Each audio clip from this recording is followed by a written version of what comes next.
અને એકમ કોષ વિશે શીખીશું આપણે। આગલા લેક્ચરની અંદર તમને શીખવાડ્યું હતું સ્ફટિક જે આંતરાણ્વીય બળથી જોડાય છે, વાન ડર વાલ્સ આકર્ષણ બળથી જોડાય છે। તો એ જોડાય છે તો એની અંદરની રચના કઈ રીતના જોડાયેલા હોય છે, એના ઘટક કણો કઈ રીતના જોડાય છે, એના માટેનો સૌ પહેલો એક મુદ્દો છે કે ભાઈ સ્ફટિક લેટિસ, સ્ફટિક લેટિસ કોને કહેવાશે? તો સ્ફટિક લેટિસ ધારો કે પરમાણુઓને ગોઠવવા હોય એટલે એના અંદર કણોને ગોઠવવા હોય તો અલગ અલગ ઘણી રીતે થાય એ આવે આના પછીના લેક્ચરની અંદર તમને શીખવાડે છે કઈ રીતના ગોઠવવાના હોય છે। પણ આપણે ધારો કે એક વાત કરીએ કે લેટિસ કોને કહેવાય, સ્ફટિક લેટિસ કોને કહેવાય? તો લેટિસ બિંદુઓ એવું કહે છે પરમાણુને અવકાશમાં બિંદુ વડે દર્શાવે। પરમાણુને કે ધારો કે પરમાણુ હોય, આયન હોય કે અણુ હોય કે પરમાણુની અવકાશની અંદર બિંદુ તરીકે દર્શાવવા। અહીંયા મેં તમને દેખો કે અહીંયા મેં દર્શાવેલા છે કે ભાઈ પરમાણુને અવકાશની અંદર, આ અવકાશની અંદર બિંદુઓ વડે દર્શાવાયેલા, બિંદુઓ વડે મેં દર્શાવેલા છે, બરાબર? જુદી જુદી રીતે તમે દર્શાવી શકો, બરાબર? આ એ રીત આની બંનેની વચ્ચે મિડલમાં એક પરમાણુ ગોઠવાયેલો છે, કોઈ એવો હશે તો એની અંદર આ રીતના હશે, આ એક પરમાણુ છે, બીજો પરમાણુ છે, ત્રીજો પરમાણુ છે, કમ્પ્લીટ એની નીચે એક પરમાણુ, બીજો પરમાણુ, ત્રીજો પરમાણુ ગોઠવાયેલો હોય છે, બરાબર? ધારો કે આપણે કોઈ બરણીની અંદર આપણે લખોટીઓ ગોઠવવી છે તો એની અંદર કોઈ ઘણી રીતેથી ગોઠવી શકાશે, એવું નહીં એક લખોટી ઉપર કમ્પ્લેટ સ્તર ઉપર બીજી લખોટી, એની ઉપર ત્રીજી લખોટી આવી શકે છે, અને એવું એ બની શકે કે આ બેની મિડલની અંદર પણ એક લખોટી આવી શકે છે, બરાબર? એટલે એ રીતના હજી એ પાછળના લેક્ચરની અંદર એ ગોઠવણ શીખવાડે, પણ અત્યારે હાલ તમે આ શીખી લો કે લેટિસ બિંદુ એટલે પરમાણુને અવકાશ બિંદુ વડે દર્શાવવામાં આવે છે, બરાબર? જેને લેટિસ બિંદુઓ કહે છે, બરાબર? તો આવા લેટિસ બિંદુઓ કોને કહેવાશે કે જે પરમાણુને અવકાશ વડે દર્શાવાય છે? તો આ જે થયો ને એને શું કહેવાશે ભાઈ? આ એક બિંદુ બનાવ્યું, બરાબર? આ બિંદુના પરમાણુ છે તો આ પરમાણુને શું કહેવાય ભાઈ? લેટિસ। શું કહેવાશે? લેટિસ બિંદુ કહેવાશે। શું કહેવાશે? લેટિસ બિંદુ કહેવાશે, બરાબર? હવે લેટિસ બિંદુની પછી છે ભાઈ એકમ કોષ। જો લેટિસ બિંદુ છે એના પછીનો બીજી વ્યાખ્યા છે એકમ કોષ। તો સ્ફટિકમય પદાર્થની સંપૂર્ણ ભૂમિતિ રચતો નાનો પુનરાવર્તિત ભાગ।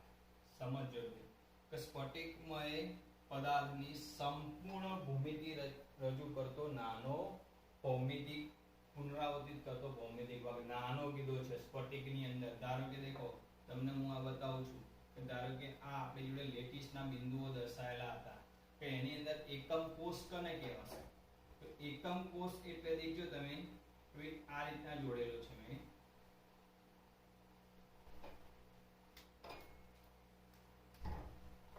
એ આ એકમ કોષ દોરું છું હું, સમજજો।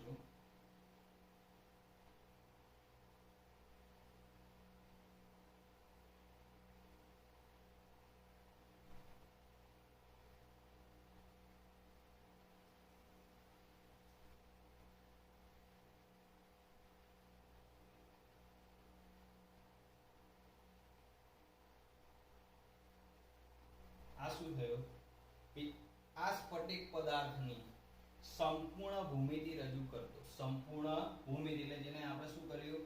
આપણે લીટીઓ વડે જોઈન્ટ કર્યો, સંપૂર્ણ ભૂમિતિ રજૂ કરતો નાનો પુનરાવર્તિત ભાગ, એટલે આ નાનો ભાગ છે ભાઈ, આટલો ભાગ છે, બરાબર? તો આને શું કહેવાશે ભાઈ? શું કહેવાય? એકમ કોષ કહી શકાય। શું કહેવાય? એકમ કોષ કહી શકાય। આવા ઘણા બધા ભેગા થશે। આની બાજુમાં પણ એક બીજો ધારો કે આ દોરો હોય, ધારો કે આપણે વાત કરીએ છીએ, બરાબર? કે ઘરની અંદર જે ઈંટોથી આપણું ઘર બન્યું હોય તો આ કઈ રીતના જોડેલા હોય છે? બ્રિક્સ, બધી ઈંટો આ રીતના જોડેલી હોય, એકબીજા સાથે જોડેલી હોય, અને આ સંપૂર્ણ આ શું થયું? આ એકમ કોષ થયો, આ એક એકમ કોષ, આ બીજો એકમ કોષ, આ બધા એકમ કોષો ભેગા થતા હશે, બરાબર? અને સ્ફટિકની રચના થાય। શું થાય? સ્ફટિકની રચના થાય છે। એટલે આને જે ભાગ બતાવ્યો મેં તમને એ શું કહેવાશે? એકમ કોષ કહેવાશે। શું કહેવાશે? એકમ કોષ કહી શકાશે। હવે એકમ કોષની વાત કરીએ તમને, ધારો કે તો એકમ કોષ ઉપરથી ઘણી બધી એની લાક્ષણિકતાઓ હતી કે જો દ્વિપરિમાણમાં હોય તો એ ધારો કે આ રીતના દર્શાવી શકો તમે દ્વિપરિમાણમાં હોય એટલે આ દ્વિપરિમાણમાંથી તો ભાઈ આ દ્વિપરિમાણમાંથી આ જોડાયેલા છે દ્વિપરિમાણ તો એની અંદર જો દેખવા જશો તો એની અંદર એ બાજુ હશે બી બાજુ હશે અને કોર્નર હશે લાક્ષણિકતા પ્રમાણે તો લેટિસ બિંદુની લાક્ષણિકતા પ્રમાણે દેખવા જઈશું તો આ જે બિંદુ રહ્યા એ પ્રમાણે એ બે બાજુઓ થઈ અને એ આલ્ફા બીટા આપણે અહીંયા આલ્ફા તો બીટા બે ખૂણા થશે અને બે બાજુ થઈ દ્વિપરિમાણની અંદર વાત કરીએ જો ત્રિપરિમાણની અંદર વાત કરવામાં આવે ત્રિપરિમાણની અંદર એટલે કે ધારો કે એકમ કોષની વાત કરીએ ત્રિપરિમાણની અંદર એકમ કોષની વાત કરીએ ત્રિપરિમાણની અંદર તો એની અંદર શું થશે સમજો ધારો કે મારી જોડે આ એક એકમ કોષ લીધો અહીંથી મેં આટલો ભાગ જ લઉં છું કે એ એકમ કોષ છે મારી જોડે બરાબર તેની અંદર કેટલી શક્યતાઓ રહેલી છે એ સમજો તમે કેટલી શક્યતાઓ રહેલી છે આ એકમ કોષ મેં લીધો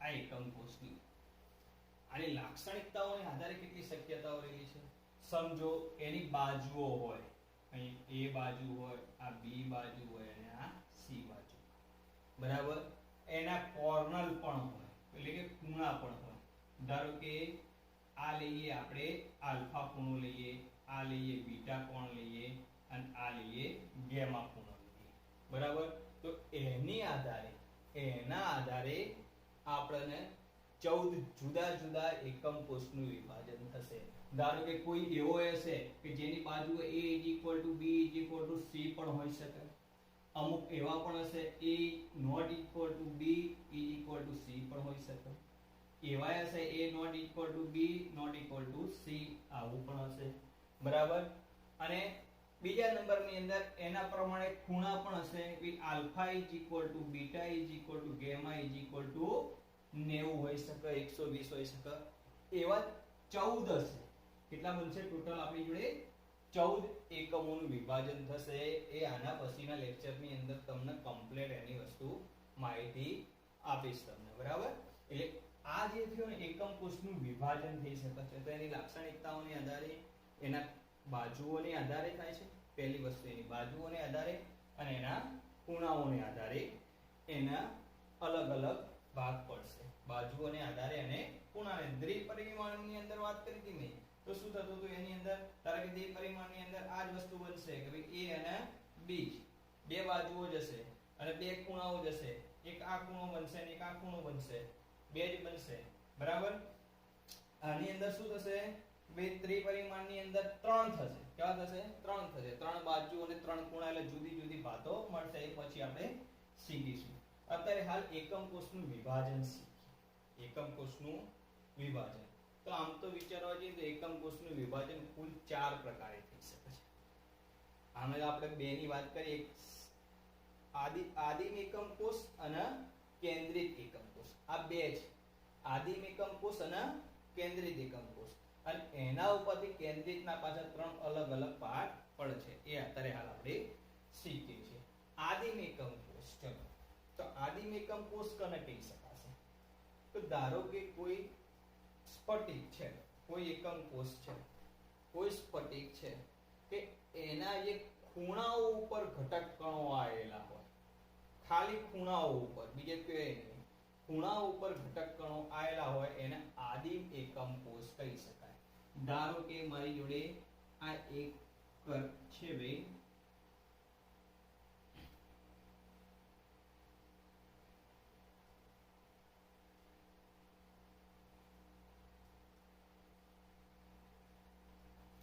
આદિમ એકમ કોષ કોને કહેવાશે તો એના ઘટક કણો કઈ જગ્યાએ આવેલા હોય બધા કોર્નર ઉપર એટલે કે ખૂણા ઉપર એ આટલે એક ઘટક કણ આવેલો છે આટલે એક ઘટક કણ આવેલો છે આ ઘટક કણ છે અહીંયા છે આટલે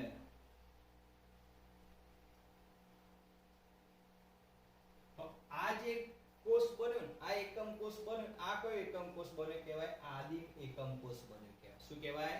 આદિમ એકમ કોષ બન્યો કહેવાય કે જેના ઘટક કણો ખૂણાઓ ઉપર આવેલા હોય છે, જેના ઘટક કણો ખૂણાઓ ઉપર આવેલા હોય છે, જેને આદિમ એકમ કોષ કહી શકાય. દેખો ચારે એટલે ટોટલ કેટલા 1 2 3 4 5 6 7 અને 8 ઘટક કણો ગોઠવાયેલા છે. કેટલા પ્રમાણમાં ગોઠવાયેલા છે, કેટલા પરમાણુઓ સમાઈ શકશે એ પછી શીખીશું. પહેલા આ 8 ખૂણાઓ જોડાયેલા છે એટલું સમજજો.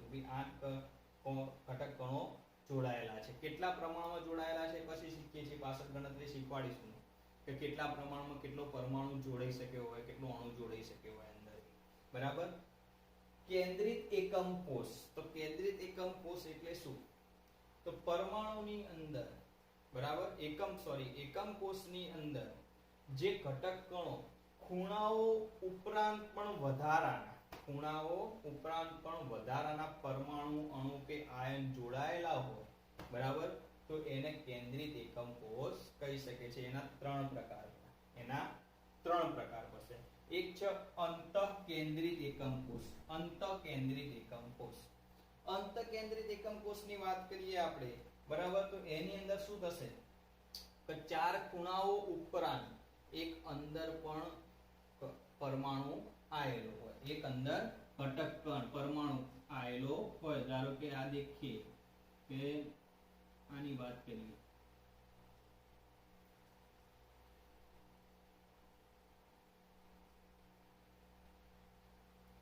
આ એક દેખ્યો સ્ફટિક કણ દર્શાવે છે, એકમ કોષ લખ્યો છે. આ એકમ કોષ અંતઃકેન્દ્રિત ની વાત કરીએ છીએ આપણે. શું કરીએ છીએ? અંતઃકેન્દ્રિત. આ આદિમ એકમ કોષ થયો. આ અંતઃકેન્દ્રિત ની વાત કરું હું તો અંતઃકેન્દ્રિત ની અંદર શું થાય? ખૂણાઓ ઉપરાંત. તો દેખો ખૂણાઓ ઉપરાંત એટલે ખૂણાઓ એકમ દોર દઉં છું હું. બધા ઘટક કણો, ખૂણાઓના ઘટક કણો. ધારો કે આ એક ઘટક કણ છે, અહીંયા પણ ઘટક કણ લાગ્યો, બધા ખૂણા પર ઘટક કણ લાગેલા છે. સમજજો બે, આ ઘટક કણ લાગેલા છે. અંતઃકેન્દ્રિત એટલે ખૂણાઓ ઉપરાંત અંતર એક મિડલ ની અંદર એક બીજો ઘટક કણ જોડાયેલો છે. એટલે મિડલ ની અંદર એક બીજો ઘટક કણ રેલો હશે, જેને શું કહેવાય છે? અંતઃકેન્દ્રિત એકમ કોષ કહી શકાય. શું કહેવાય? અંતઃકેન્દ્રિત એકમ કોષ કહી શકાય છે. બરાબર. બીજા નંબરની અંદર ફલક કેન્દ્રિત એકમ કોષ છે. ફલકો. આ એના ફલક થાય 1 2 3 4, આગળ છે 5, પાછળ છે 1 6. ટોટલ કેટલા ફલક થાય? 6 થાય. તો 6 ની વાત કરીએ. ફલક કેન્દ્રિત ની વાત કરું હું તમને, તો એની એક વાત કરી દઈએ. તો દેખો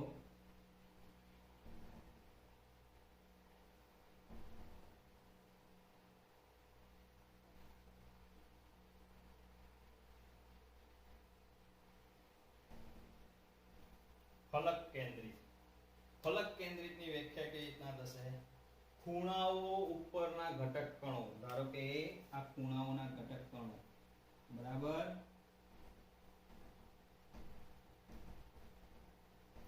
એ સિવાય બધા જ ફલક ઉપર એક પરમાણુ, અણુ કે આ એટલે કે એક ઘટક કણ આવેલો હોય. એટલે તમારે એક ઘટક કણ આટલા આવેલો છે, એક આટલો પણ હશે, એક આટલો પણ હશે, એક આટલે હશે, એક આ પાછળ હશે અને એક ઉપર હશે. બરાબર. આ રીતના જે બનતો છે એને ફલક કેન્દ્રિત કહેવાય. કહેવાય ફલક કેન્દ્રિત કહેવાય. છેલ્લો છે અંતઃકેન્દ્રિત એકમ કોષ. અંતઃકેન્દ્રિત એકમ કોષ. આ બન્યો એ ફલક કેન્દ્રિત બન્યો. કયો બન્યો? ફલક કેન્દ્રિત બન્યો.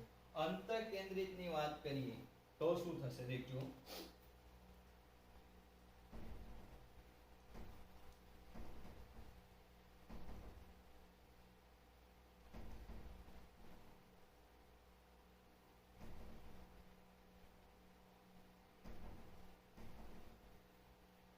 અંતઃકેન્દ્રિત ની વાત કરીએ છીએ આપણે.